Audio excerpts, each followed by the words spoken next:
What's up, guys? This is Adam from esportsheaven.com. I'm here with Smug. How you doing today, man? I'm doing all right. All right, man. Obviously, you're here at Evo, Street Fighter. How did things go?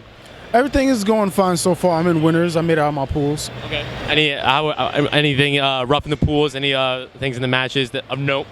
No, not really. I'm just being really confident in my matches up and coming. Who are you mainly playing? Because I know you've been playing a little bit of Balrog lately. Just Karen, really. Okay. That was it.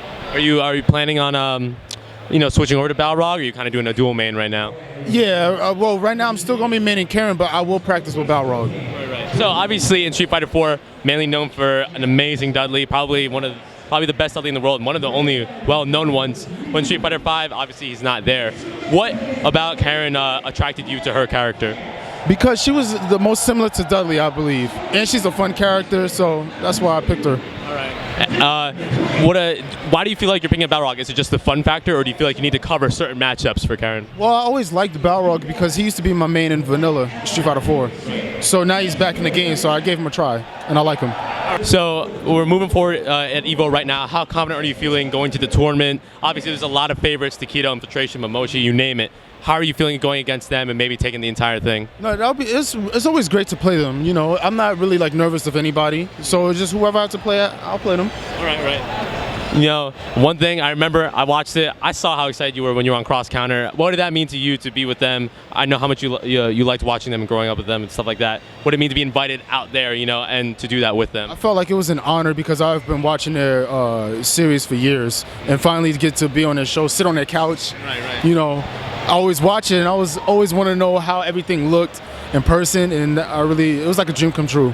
Right. And now you're in Street Fighter 5. That's just another, what you did with Cross Counter just shows how popular you've become. Are you trying to look for more bigger sponsors? Are you trying to take this more seriously so you can make it a full-time gig similar to many other players? Well, right now, I'm in school, so it's a little hard to try to find a sponsor at the same time. Right. I'm really focused on school. That's really my goal. I'm not really looking for any sponsors. Okay, so this is more of a side gig for you? Yeah. What are you doing in schoal? What are your career aspirations? I'm really looking forward to be a music producer, but I'm just majoring in business management and marketing. Okay, all right. What about, I guess, that attracts you to it, being in the music business, things like that, music producing? I love music, and I always wanted my own studio, and I always just loved making my own music. And I also wanted to be a businessman, so. Has that always been kind of your main thing, and has Street Fighter always been the side thing for you? Yes, it always has been. So obviously, you might be playing on the side, but by and large, considered you're probably one of, if not the best in New York. Do you feel like having something else on the side is kind of what makes you the best, or what do you think separates you as being the best in New York? What separates me is probably from being the best. Wait, ask the question again. I'm sorry. No, it's okay. What do you think makes you the best in New York, or what do you think makes you the best in New York? Do you think that having that, making Street Fighter only your side thing and not your main aspiration, help with that, or do you think it's something else that makes you the best? Well, to be honest, I don't even consider myself the best. To be honest, I feel like there are a lot more players that are either equally better than me or even better than me. They just don't have the chance to travel like how I do. I think I have more opportunities than they do. Do you think that the title of the King of New York is really important to you? Because I know that's been a really big tournament series there. Is that something that you're very, I don't know if defensive is the right word, but is that something that you really want to be known as, kind of? Yes, because it's more I'm representing the East Coast. So it's good to represent where you come from. Right.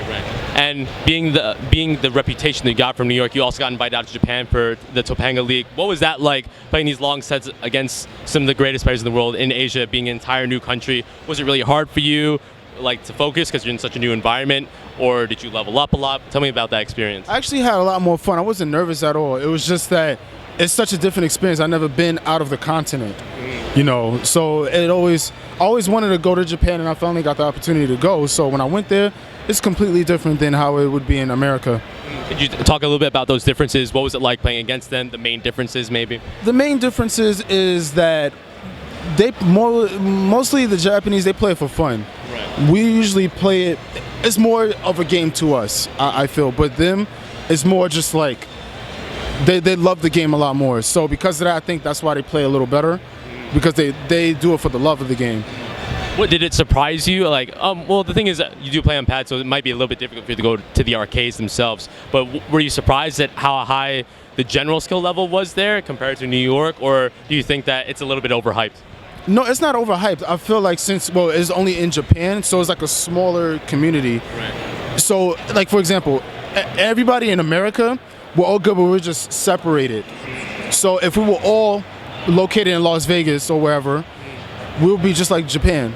Do you think that's the key? It's just getting more great players together in order to catch up to the Asian players? Exactly. Right.